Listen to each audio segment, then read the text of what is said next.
Greetings, comrades. My name is Gigantals, and as you can see from the title of this video, today is Dante Day. And you may be wondering, wait, what? And no, I'm not talking about anyone from anime or that very bad game, Dante's Inferno. Believe me, I've read about what the plot. The music's very creepy, a bit unsettling. But this is about the poet, Dante Alighieri. Dante Alighieri is possibly one of the most famous poets in all of history. One man said that if you could divide the world of poetry between two people, you would have Dante on one side and Shakespeare on the other. Yes, Dante was that good a poet. He's that influential. In fact, he helped shape the future of the world, oddly enough, through his words, and I'll explain to you why in a minute. Just to cover his backstory a little bit. He was born in 1265 in the Republic of Florence, and he died in 1321 at around 56 in Ravenna in the Papal States. Dante claimed that apparently his family were descended from the ancient Romans, but however, you can only claim it as far back as his ancestor, let me try to get this name right, Cacciaguida degli Elise. Honestly, that's probably further back than I could trace my own family, so I'm still impressed with that. Fair enough. Now, at that point in time, Italy was divided between two factions. There were the Guelphs and the Ghibellines. Now, Dante's family sided with the Guelphs in this combat, and he actually participated in the Battle of Campaldino in around 1289. And he ended up winning, and the Guelphs remained in control of Florence. Him fighting for his city, he was honored to do that, okay? He was honored to fight for his city. And eventually the Guelphs did defeat the Ghibellines. Problem was, after the Ghibellines were gone, the Guelphs then split in two. There were the white and the black Guelphs. The black Guelphs supported the papacy, while the white Guelphs were against the papal influence.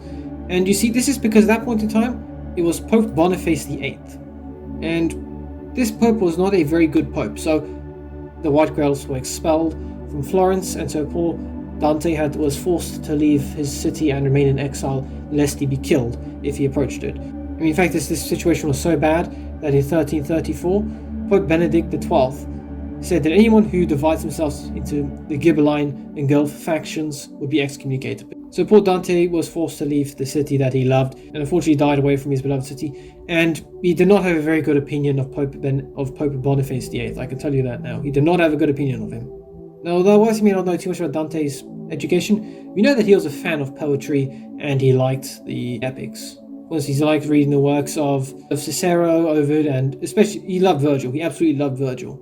And perhaps the greatest influence in his life was a woman called Beatrice. Now, Beatrice, also known as Beatrice Portinari, was born in around 1265, so the same age as Dante. However, she tragically died at the age of 25 in 1290, and her death broke Dante. I mean, he saw her when he was 12 years old and fell in love with her, and then met her again when he was 18, and he still loved her. He ended up writing poetry to her. See, this is where the romantic tragedy comes in.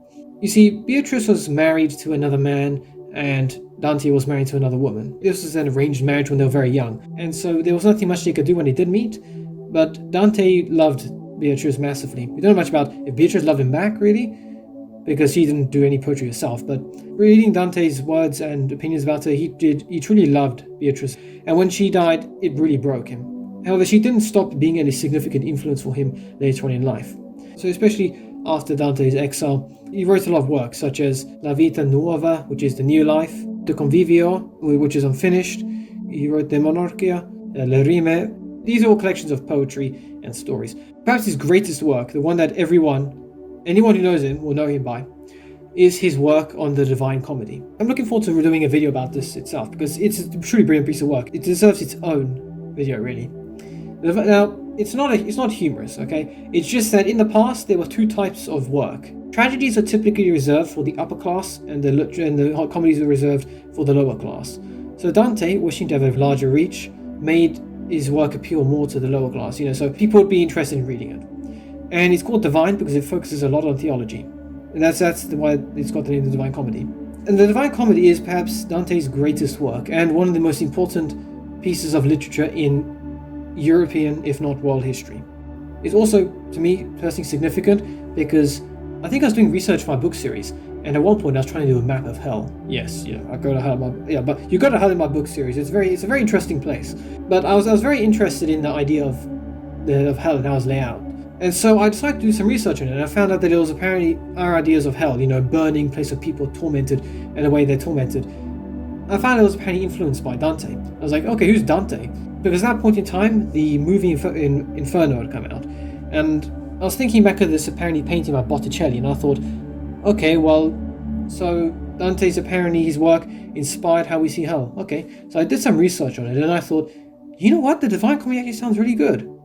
And so my parents got it for me for Christmas. I think it was Christmas 2018. And I read it, and I absolutely fell in love with that book. It was brilliant. Personally, it was around that point in time when I was getting back into the faith myself. So, especially after my rough college years. So, reading Dante's works actually helped bring me back to the faith. Personally, it explained a lot of things to me. For instance, the role of the Limo of the Fathers, the role of Purgatory, the intercessions of the saints, also even the identity of God himself. There's a lot of significant information in the Divine Comedy that personally helped lead me back to the church and get a greater understanding of it and a greater understanding of what we believed. So for me, Dante has been a massive influence on my life. I personally don't like Shakespeare much. His books aren't exactly my cup of tea, but Dante, seriously, he's been massively influential for me. So just to give a brief cover of the book itself. The Divine Comedy covers Dante's journey through the afterlife, really. I mean, he's still alive. It's 100 cantos, or 100 chapters to it, divided into 3 parts. So technically you could say 4. So there's 1, 33, 33, 33 to get 100, which he saw was a perfect number. The first chapter is basically the introduction, in which it's set in like 1300, and it describes his confusion following the death of Beatrice and his temptation and sin and all that. And so he's feeling lost and scared in this dark forest, which symbolizes that. And he's rescued by Virgil. Yes, the poet, and he actually loved Virgil. And Virgil says, I was sent on high from the intercession of Mary, Matilda, and Beatrice to basically bring you back to God. Virgil then takes Dante for the next 33 chapters to Hell, or Infernal, where he then learns about the concept of how the punishments, even people who are there. Then he moves on to the next 33 cantos about Purgatorio, or Purgatory, and the process of refining yourself, becoming better. And then the last 33 cantos are in Paradiso, or Heaven, in which he learns, it's a bit hard to describe it, he just learns more about being closer to God and more about the saints. And let me put it this way, if you think the MCU is the mother of all crossovers, you have not read the Divine Comedy. That book has characters from all over history, all over literature, all over mythology. It is brilliant. It is a brilliant book. And as I said, it's absolutely incredible in explaining Catholic theology. In fact, Divine Comedy is one of the important parts of Christian literature in proving that not only is the earth round and not flat, and Dante displays incredible understanding of time zones in this, an antipope, it also proves the idea of the earth being geocentric wrong. And this is done because Dante at that point in time embraced Aristotelian physics, which I can cover in another point in time. However, the Divine Comedy it's a unique insight into the Christian world back then, and the understanding of all this theology, while some of it was still developing, some of it was young. I mean, at this point in time, the doctrine of purgatory was only recently defined. It was only defined like the last century. So this was still when people were truly understanding it, was trying to understand it and see what was there. And Dante uses the examples of the saints and people to basically try and get across that understanding. For instance, when we meet sinners in hell, we learn why they are there, how they receive a just punishment. So, okay, without going into too many spoilers, when it comes to the gluttonous, so those who indulge in too much food, the gluttonous are forever consumed and excreted by Cerberus. Yes, the Cerberus from Greek mythology. In this like mucky sludge with, I think it's like it rains icy sludge. It stinks, it's horrible, it's a disgusting place. And that's the point. Dante's trying to make us repulsed by this image of hell, because in which technically poetic justice, I believe, receives the punishments of the gluttonous perfectly. In Purgatory, he explains how it's not a punishment that we go through, but a process of refining ourselves. For instance, in that similar situation, the gluttonous in Purgatory, they are going to heaven, but they just got to cleanse themselves a bit first. They basically fast there constantly, so they look like skeletons, but they willingly fast, and they have to walk around this tree with fruit just out of reach, with fruit like just within reach, but they say, no, we must not take the fruit, and they pray and meditate, and they must basically refuse to give into this temptation and remain strong, basically to purify themselves. And then in heaven is basically a process of becoming close to God and seeing the examples of all the saints who were there. If you read about this journey Dante goes through, it's absolutely incredible. And I mean, the way we managed hell with, it was like concentric rings descending deeper and deeper, And not just a fiery place, but the very bottom of hell, the Coctus River, is frozen, where Satan himself resides. And the way that Dante gets all this across, all this theology and metaphors and understanding of everything that he has, and all this poetry and stuff into the Divine Comedy is absolutely incredible. I loved reading the Divine Comedy, and I found it truly inspirational. I recommend you guys all read it too. He only started writing it in 1308, and it took the next 12 years to finish, so he finished it a year before he died in 1320. And I'm glad he did that, because it's absolutely incredible. The poem presenting our journey towards God, starting with the recognition or the rejection of sin, and then which is meant to be symbolized by Inferno, and then us following a penitent Christian life, which is symbolized by Purgatorio, then eventually followed by the soul ascent to God in Paradiso. It's incredible. It's an incredible journey to undertake, and if someone made a documentary about the Divine Comedy, or they made a movie about this, I would be first in line to watch this because it is an incredible piece of literature. It really is. I recommend you guys all watch it as well.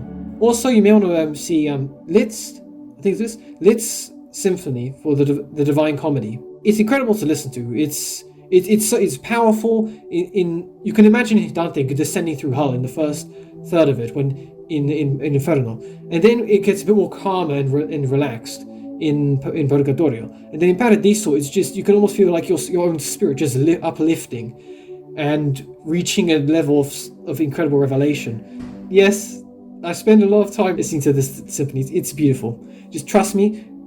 Listen to the symphony.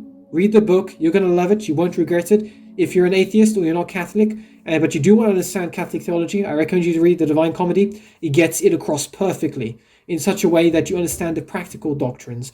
Again, with Purgatory, it explains the practical side of Purgatory. It explains it in use almost, so you'll be able to understand it better.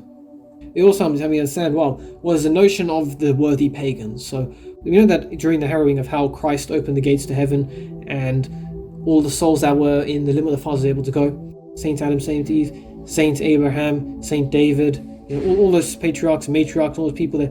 If you want to know what happened to them, I'd recommend you read the Divine Comedy. If you also want to know what happens to, I don't think he covers the infants in this, but if you want to know what happens to all the worthy pagans or non-Christians, for instance, maybe all the good pagans that existed before Christ, all the people who didn't get a good understanding of Christ, so all the good men, those who did good works but didn't have the faith. If you want to know where they end up, I recommend you read the Divine Comedy, because the way Dante describes it, it's perfect. It's absolutely perfect in explaining it, in how it all relates into God's plan of salvation. It's incredible. It doesn't take it away. It doesn't add to it. It just explains it in a way that makes it possible for us to understand. Dante's Divine Comedy is an incredible piece of work, and it's what he's remembered for the most. So whilst Dante may be dead for a significant period of time now, he's been dead for almost 700 years. On the 14th of September, he will be dead for 700 years. Even though he may have died almost a millennium ago, his impact on the modern world is incredible. And that's why he's being remembered to this day for it. Dante currently resides in his own tomb. It's right next to the Basilica of San Francesco in central Ravenna, and it's a small thing. I've never been there, but I'd love to go there one day and pay my respects to one of the most important people when it came to help bring me back to the faith, even though he's been dead for 700 years. Dante, wherever you are, if you're in Purgatory, still I pray for you. If you're in heaven, I thank you truly. I doubt you're in hell, honestly. I doubt that. I don't know how to do certainly, but I doubt that you are after everything. The revelation you reached, it makes me feel almost in my heart, then with almost absolute certainty, that you are definitely in heaven. Okay, you're either in heaven or Purgatory, but just to get that level of revelation, it could only have meant that you've achieved a certain level of holiness, a certain level of understanding and love, which would get you into heaven. Which is why, seriously, Dante, even though you've been dead almost 700 years, I thank you for helping me bring me back to the faith, and for inspiring so many people and bringing them to the faith as well.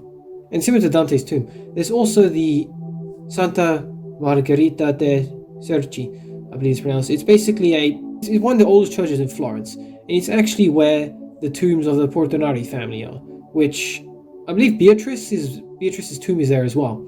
But apparently, even though again we may not be able to know that Beatrice is in heaven yet, that doesn't mean that people don't see her as almost saintly in asking for her intercession. Apparently, as tradition says, you can write to Beatrice and place your letter in that church in a basket next to her shrine, where you can, you ask her to basically help with your love life. Because Dante and Beatrice is probably one of the greatest love stories. In another life, they could have been together in another life. We may not be able to know exactly how Beatrice felt about Dante, but I really hope she felt the same way about him as he did about her. That would have been absolutely incredible, let's be honest. Just even from beyond her grave, Beatrice is inspiring Dante to become closer to God and achieve revelation after revelation. And then even now after Dante's death, well, he's responsible for revelation after revelation in all of us. So Beatrice and Dante still have a major impact on people nowadays. I'm a testament to that myself. I'm a testament to that, and I'm proud to be that. If Dante were a saint, I would probably make him my patron saint. Actually, I should probably start an investigation. Let me Google it quickly. How can I make someone a saint? But ultimately, that's what the Dante Day is about. Today is about remembering Dante's incredible work, the Divine Comedy, remembering seeing how it's influenced modern society, how it's impacted Christianity and our perception of the afterlife, and responsible for helping understand and not only what people back then believed, but also a practical side of theology that we don't really see much. I mean, a lot of Catholic writers are a bit afraid to say, okay, this is what happens in heaven, this is what happens in hell, this is what happens in purgatory. But Dante did it in such a way that it was truly beautiful indeed. And that's why you remember his work as one of the greatest pieces of literature in history. You may not be religious or may not even be from this religion, but if you want a good piece of literature to read, I'd recommend you read The Divine Comedy. It's incredible. It's an incredible piece of work. And if you combine that with the pictures by Gustave Doré, I believe that's how you pronounce it, especially how Dante describes seeing God and how Gustave then tries to illustrate that, it's incredible. Again, it just that picture alone gives you another revelation as to about God's interaction with the universe. And it's truly incredible how even 700 years ago such an incredible idea was reached back then and how it inspires others today. So to try to shut me up now after all this blabbing on, I recommend you guys use today as an opportunity to learn more about Dante and to even read The Divine Comedy. If you can, buy it. It's worth it. It is worth buying it. I recommend, or maybe go get it in your library, or maybe read out maybe some of his other works. But The Divine Comedy is definitely a book you should read. It's a brilliant way to remember him, and hopefully one day, if you ever do go to the tomb of Dante, you can pay respects and say, thank you for putting your impact on this world as one of the greatest poets in history. At least that's what I would say to him. Thank you, Dante. Thank you for inspiring us. That's it for this video. So if you like this video, please give a like. Please share my videos. Please comment what you think of the major videos you want me to do. Please subscribe to my channel so you can see more content. Please ring the bell so you can keep up with the video releases. Next episode, not sure what I'm going to do, but again, one final time, thank you, Dante, for inspiring us even 700 years after your death. Hopefully, Dante, I'm able to see you one day and personally thank you. So anyway, see you next video, comrades. Until then.